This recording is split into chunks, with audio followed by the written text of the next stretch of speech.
หมาเฉาอือพระเอกสายเจ้าพ่อมาเฟียดุดันอกใหญ่ไหล่กว้างมาตรฐานเจ้าพ่อ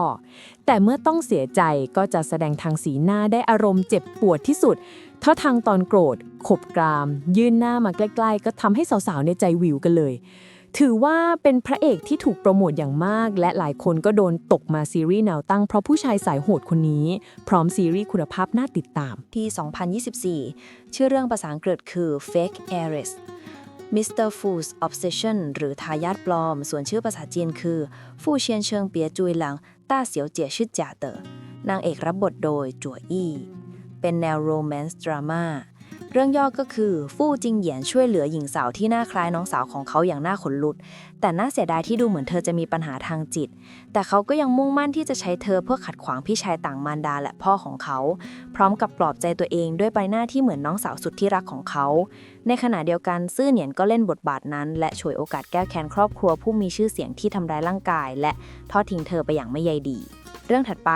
ชื่อเรื่องแปลไทยคือรักเธอเมื่อลมพัดส่วนชื่อภาษาจีนคืออ้ายหนีฉือเฟิงฉี่นางเอกรับบทโดยฉินเทียนอ้ายเป็นแนวโรแมนต์ดราม่าเรื่องย่อก็คือหลิวเย่ชีสาวน้อยมีไข้สูงระหว่างทางไปโรงพยาบาลจางหลานแม่ของเธอพบหลิวอิงเป่ยสามีที่นอกใจเธอ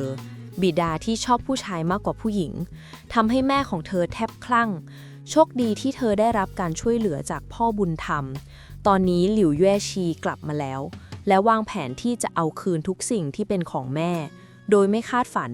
เธอได้ไปพัวพันกับหลี่เฉินหยวนประธานบริษัทหลี่เมื่อต้องเผชิญหน้ากับผู้ชายที่ชอบควบคุมคนอื่นเธอทั้งรักและเกลียดเขาเรื่องถัดไปชื่อเรื่องแปลไทยคือคุณกู่เป็นนักแสดงมืออาชีพส่วนชื่อภาษาจีนคือกู้จงตังซี่จิงหัวชื่อจวนเย่เต๋อนางเอกรับบทโดยฉินเตียนอ้ายเป็นแนวคอมเมดี้โรแมนต์เรื่องย่อก็คือเพื่อกำจัดพวกดูดเลือดในตระกูลซูเซียงหวานมักรับบทบาทที่คนอื่นมอบหมายให้หาเงินอย่างรวดเร็วและบังเอิญได้พบกับกู่หยุนเชียนประธานตระกูลกู่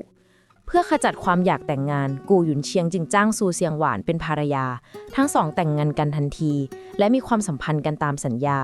แต่เมื่อเข้ากันได้ดีพวกเขาก็ค่อยๆตกหลุมรักกันเรื่องถัดไปชื่อเรื่องปลาไทยคือเด็กอัจฉริยะที่มีพ่อที่ชั่วร้าย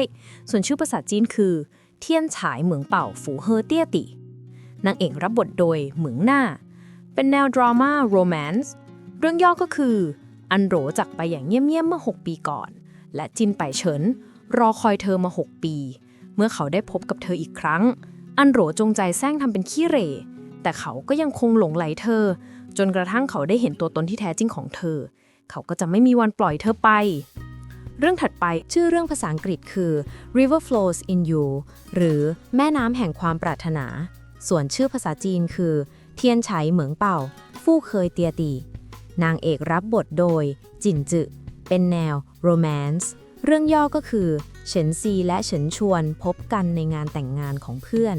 เนื่องจากครอบครัวของเฉินชวนไม่สนิทกับผู้หญิงทั้งสองจึงบังเอิญมีความสัมพันธ์แบบ one night stand ทั้งคู่ชอบกันแต่ไม่ได้แสดงออกเฉินซีไปนัดบอร์ดกับผู้ชายแปลกหน้าหลายคนเฉินชวนขอแต่งงานแบบฉาบฉวยซึ่งเธอก็ตกลงทั้งคู่เป็นเพื่อนที่ดีต่อกันแต่ความสัมพันธ์กลับอบอุ่นขึ้นและยินดีต้อนรับชีวิตใหม่ที่สวยงามร่วมกันเรื่องถัดไปชื่อเรื่องภาษาอังกฤษคือ Southern Wind Passes หรือลมใต้พัดผ่านมาส่วนชื่อภาษาจีนคือหนานเฟิงกั่วจิ้งหนีหว่อเจียเคอร์นางเอกรับบทโดยมึ่งหนาเป็นแนวโรแมนต์เรื่องย่อก็คือเซียงหวานเคยเชื่อว่าการแต่งงานกับเหอถิงชวนนั้นเป็นเพราะความรักแต่เธอไม่คาดคิดว่าจะต้องติดคุกเซียงหวานถูกประกาศว่าเสียชีวิตในกองไฟแต่1 เดือนต่อมาในงานเลี้ยงอาหารค่ำหญิงสาวนามว่าอันนาผู้มีใบหน้าคล้ายกับเซียงหวานมากได้จงใจเข้าหาเหอถิงชวนแผนการแก้แค้นจึงเริ่มขึ้นเรื่องถัดไปชื่อเรื่องแปลไทยคือหลังจากเป็นมะเร็งฉันตัดสินใจที่จะเป็นสาวแบดส่วนชื่อภาษาจีนคือเต๋อไอเจิ้งโฮเจ้อเกิดชาหนิววัวตังติ้วเวอร์นางเอกรับบทโดยชูเชียงจุนเ เป็นแนวคอมเมดี้โรแมนซ์เรื่องย่อก็คือหลี่เฉียวเฉียวได้รับการวินิจฉัยว่าเป็นมะเร็งเธอจึงไปนอนกับเจ้านายโดยไม่รู้ว่าเขารักเธอเต็มหัวใจเมื่อเจ้านายยังคงตามจีบเธอหลังจากมีความสัมพันธ์ครั้งแรกเธอพยายามอย่างเต็มที่ที่จะปล่อยให้ทุกอย่างเป็นไปตามธรรมชาติแต่ทั้งสองก็ยังคงพัวพันกันและดูเหมือนจะไม่สามารถปล่อยวางได้ด้วยความเบื่อหน่ายกับสิ่งที่ชีวิตมอบให้เธอการวินิจฉัยของเสี่ยวเสี่ยวทำให้เธอเปลี่ยนบุคลิกของเธอเพราะเธอไม่ต้องเอาใจใครอีกต่อไปเรื่องถัดไปชื่อเรื่องภาษาอังกฤษคือ My Comeback in the 80s หรือการกลับมาของฉันในยุค 80 ส่วนชื่อภาษาจีนคือนี่ฉีโห่我改头换面惊艳80年代นางเอกรับบทโดยสวยกี้เป็นแนวคอมเมดี้โรแมนซ์เรื่องย่อก็คือหลินเสี่ยวเย่เป็นผู้พัฒนาผลิตภัณฑ์บำรุงผิวซึ่งประสบความสำเร็จอย่างก้าวกระโดดอย่างไรก็ตามสูตรวิจัยนี้ถูกขโมยไปอย่างลับๆโดยฉือหวนซินผู้ซึ่งออกแบบระเบิดในห้องทดลองเพื่อสังหารหลินเสี่ยวเย่หลังจากตื่นจากการระเบิดเธอพบว่าตัวเองได้ย้อนเวลากลับไปช่วงทศวรรษที่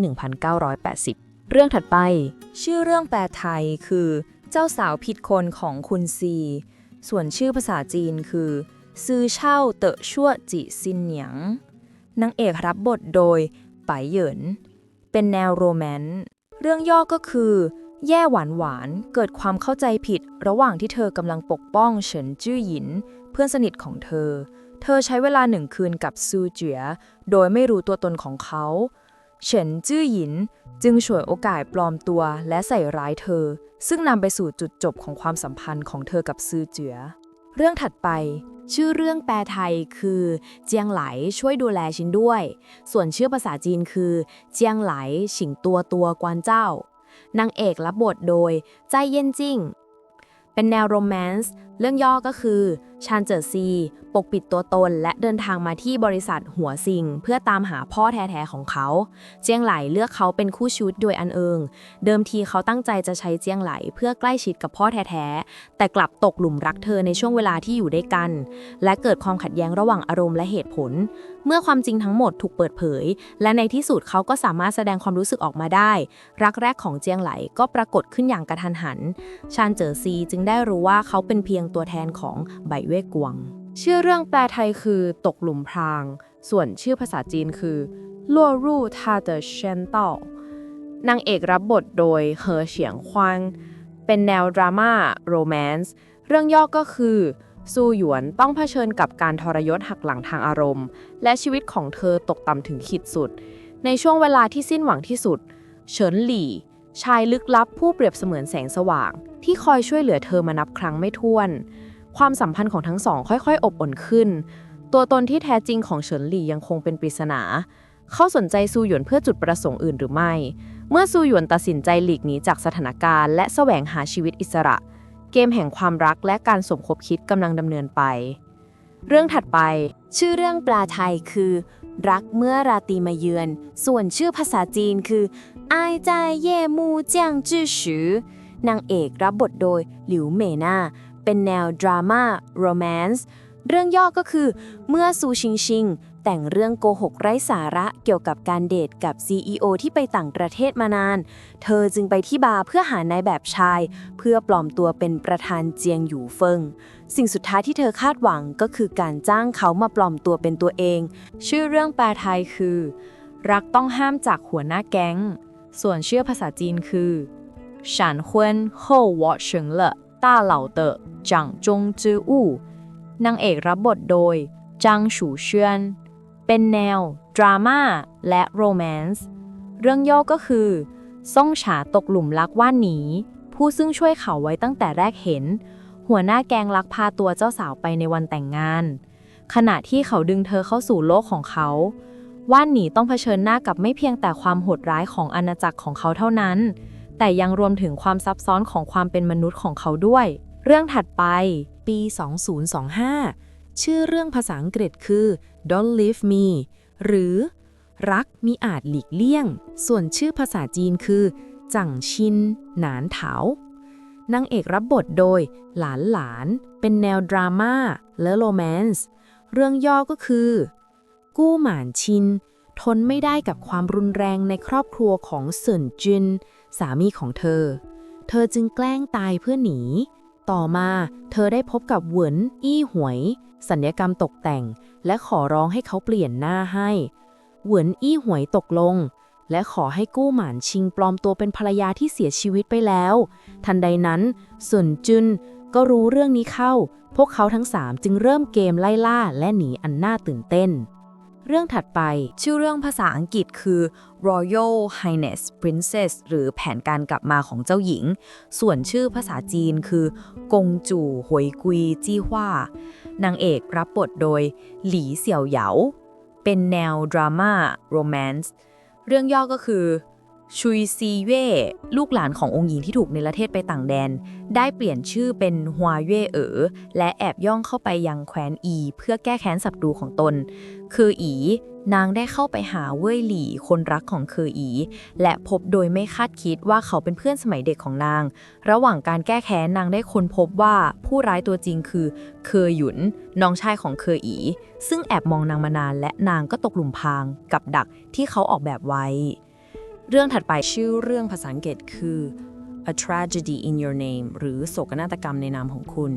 ส่วนชื่อภาษาจีนคือชิวนีอีฉางเป้ยฮวนนางเอกรับบทโดยโกอี้ชิน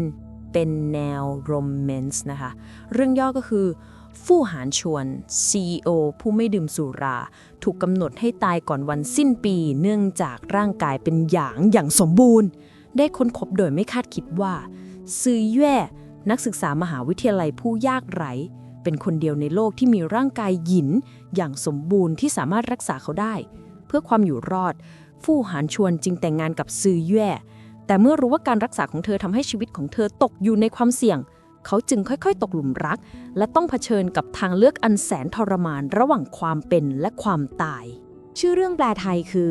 สำคัญแห่งโชคชะตาส่วนชื่อภาษาจีนคือว่านจ้างกวางหมางหนวนซือเหลียง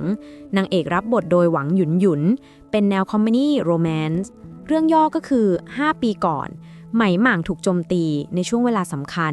ว่านชิงปรากฏตัวขึ้นและช่วยเขาไว้แต่นั่นก็ทำให้แขนของเธอได้รับบาดเจ็บทำให้เธอต้องทนทุกข์ทรมานไปตลอดชีวิต5 ปีต่อมาทั้งสองได้พบกันอีกครั้งโดยบังเอิญระหว่างการทะเลาะกันว่านชิงได้บาดเจ็บที่แขนของเธอโดยไม่ได้ตั้งใจทำให้ไหมหม่างสงสัยว่าเธอคือผู้ช่วยชีวิตหรือไม่เขาจึงสั่งให้คนไปสืบหาข้อมูลของเธอและในที่สุดพวกเขาก็สามารถจำกันได้เรื่องถัดไปชื่อเรื่องภาษาอังกฤษคือ Hunting Love หรือล่ารักส่วนชื่อภาษาจีนคือเลี่ยอ้ายนางเอกรับบทโดยป่ายช่วยหรูเป็นแนวโรแมนซ์เรื่องย่อก็คือเพื่อแก้แค้นการตายของแม่ว่านหลินจึงแฝงตัวอยู่เป็นเวลา3 ปีโดยปลอมตัวเป็นคู่มั่นของฟู่เหยียนทายาทอาณาจักรใต้ดินในเมืองไม้แต่ในวันแต่งงานระหว่างการจู่โจมที่นำโดยหน่วยงานของเธอเองว่านหลินกลับยิงฟู่เหยียนเมื่อพวกเขาพบกันอีกครั้งศัตรูก็กลายเป็นพันธมิตรกันเมื่อว่านหลินเริ่มมองเห็นความจริงใจในใจของฟู่เหยียนพวกเขาร่วมกันสลายพลังอาชญากรจากภายในที่สุดการแก้แค้นก็เปลี่ยนเป็นความรักและทั้งสองก็ก้าวเข้าสู่ชีวิตใหม่เรื่องถัดไปชื่อเรื่องภาษาอังกฤษคือ The Love of a Fool หรือความรักของคนโง่ส่วนชื่อภาษาจีนคือชื่อเหรินจืออ้ายนางเอกรับบทโดยเจ้าซีชีเป็นแนวโรแมนซ์เรื่องย่อก็คือ2 พี่น้องกลับมาพบกันอีกครั้งหลังจากห่างหายไปนานและตัดสินใจไปตกปลาด้วยกันระหว่างการเดินทางพวกเขาประสบอุบัติเหตุร้ายแรงและถูกนำตัวส่งโรงพยาบาลอย่างเร่งด่วนแต่เมื่อน้องชายฟื้นคืนสติเขาก็ต้องตกตะลึงเมื่อพบว่าวิญญาณของเขาถูกสลับกับวิญญาณของพี่ชายสิ่งนี้จะส่งผลกระทบต่อชีวิตของพวกเขาอย่างไรและพวกเขาจะสามารถกลับคืนสู่ร่างเดิมได้หรือไม่เรื่องถัดไปชื่อเรื่องภาษาอังกฤษคือ Ephemeral Paradise หรือสวรรค์ชั่วคราวส่วนชื่อภาษาจีนคือหลินฉือเต่อเทียนถังนางเอกรับบทโดยหยวนยี่ฮั่นเป็นแนวแอคชั่นโรแมนซ์เรื่องย่อก็คือ5 ปีก่อนคุณไทยนักเรียนดีเด่นของโรงเรียนตำรวจถูกจำคุกโดยไม่ได้ตั้งใจเพราะซูมินาลูกสาวของตระกูลนักธุรกิจผู้มั่งคั่งและพลาดโอกาสที่จะบอกลาพ่อ5 ปีต่อมาเขากลับมาในฐานะอันธพาลและเข้าไปพัวพันอย่างลึกซึ้งในเกมระหว่างแก๊ง เธอคือตัวจุดชนวนการแก้แค้นและความหลงใหลของเขา สวรรค์ชั่วคราวกำลังจะพังทลายและไม่มีใครสามารถหนีพ้นเรื่องถัดไปชื่อเรื่องภาษาอังกฤษคือ Spring Fever หรือคุณสมบัติสำหรับการออกเดท ส่วนชื่อภาษาจีนคือ约会的资格นางเอกรับบทโดยเหอเพ่ยหยือเป็นแนวโรแมนต์เรื่องย่อก็คือเจียงว่านจือได้เห็นคู่มั่นของเธอเป่ยโจเล่นกับความรู้สึกของเธอข้างนอกอีกครั้งและเธอก็ช่วยเขาปิดบังมันไว้ในงานเลี้ยงสังสรรค์นายแบบที่จัดโดยกลุ่มเพื่อนเจียงว่านจือได้พบกับจิงชวนพนักงานเสิร์ฟผู้ต่ำต้อยโดยบังเอิญจิงชวนดึงดูดความสนใจของเจียงว่านจือด้วยมือที่เรียวและดูดีจิงชวนที่กำลังรู้สึกไม่สบายใจได้เข้ามารับช่วงต่อให้เพื่อนของเขาแต่เจียงว่านจือกลับประหลาดใจที่เขาตกลงตามคำขอของเธอทั้งหมดนี้ทำให้เกิดการเปลี่ยนแปลงอย่างไม่คาดคิดในชีวิตของเจียงว่านจือเมื่อความรักและความทรยศผูกพันกันเจียงว่านจือจะเลือกอย่างไรเรื่องถัดไปชื่อเรื่องแปลไทยคือคนป่าเถื่อนส่วนชื่อภาษาจีนคือทาเหาเย่นางเอกรับบทโดยเซียงยินเจียเป็นแนวโรแมนต์เรื่องย่อก็คือชายหนุ่มชื่อฉีเหิงหลงรักเซิ่งซูรานอย่างหัวปักหัวปั๊มเขาจึงก่อเหตุรถชนเพื่อนำตัวเธอกลับมาท่ามกลางความขัดแย้งและสงครามธุรกิจอันดุเดือดของตระกูลฟู่เขาจึงฝ่าฟันอุปสรรคเปิดเผยความลับที่ถูกฝังไว้และหาทางแก้แค้นจนกระทั่งในที่สุดเขาก็ฝ่าฟันอุปสรรคทั้งหมดเพื่ออยู่เคียงข้างซึ่งสุรานเรื่องถัดไปชื่อเรื่องภาษาอังกฤษคือ Higher หรือคมสองคม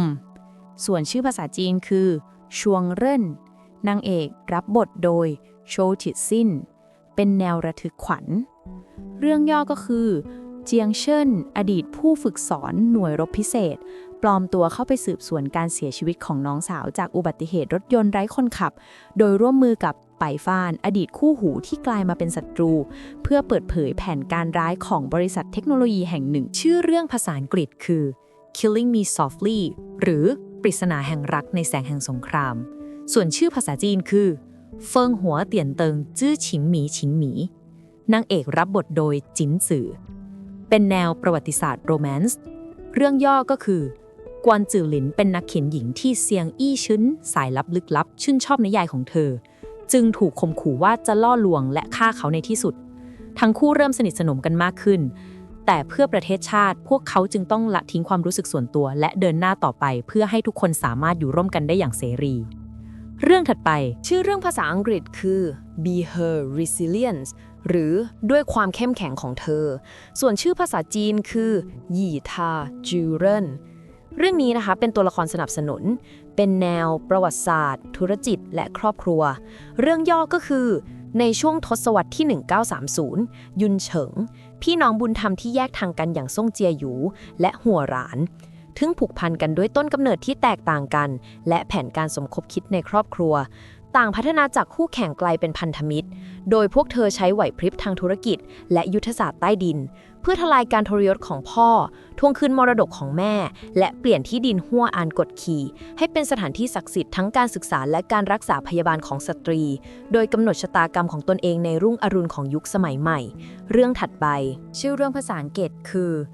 Redemption หรือการไถ่บาปส่วนชื่อภาษาจีนคือฉวนนี่นางเอกรับบทโดยต้วนเฉียวเว่ยเป็นแนวประวัติศาสตร์โรแมนต์เรื่องย่อก็คือในช่วงปีแห่งความวุ่นวายของสาธารณรัฐจีนความรักแบ่งบานระหว่างฉินหม่านจื้อลูกสาวนักเลงและลู่หวยบอดี้การ์ดของเธอแต่จู่ๆทุกอย่างก็กลายเป็นเกมในเกมเพราะเป้าหมายที่แท้จริงของลู่หวยและโจหลิวนักร้องผู้ช่วยของเขาคือการเข้าแกล้หม่านจื้อแทรกซึมเข้าไปในตระกูลฉินเพื่อแก้แค้นพวกเขาจากการกระทำในอดีตในขณะเดียวกันหม่านจื้อเองก็กำลังต่อสู้กับปัญหาภายในใจของเธอเองเธอต้องเลือกข้างระหว่างความเกลียดชังและความผูกพันหลังจากที่เธอค้นพบว่าพี่ชายสุดที่รักของเธอคือผู้บงการเบื้องหลังโศกนาฏกรรมของลู่หวยเธอรู้ว่าในไม่ช้าเธอจะต้องเลือกข้าง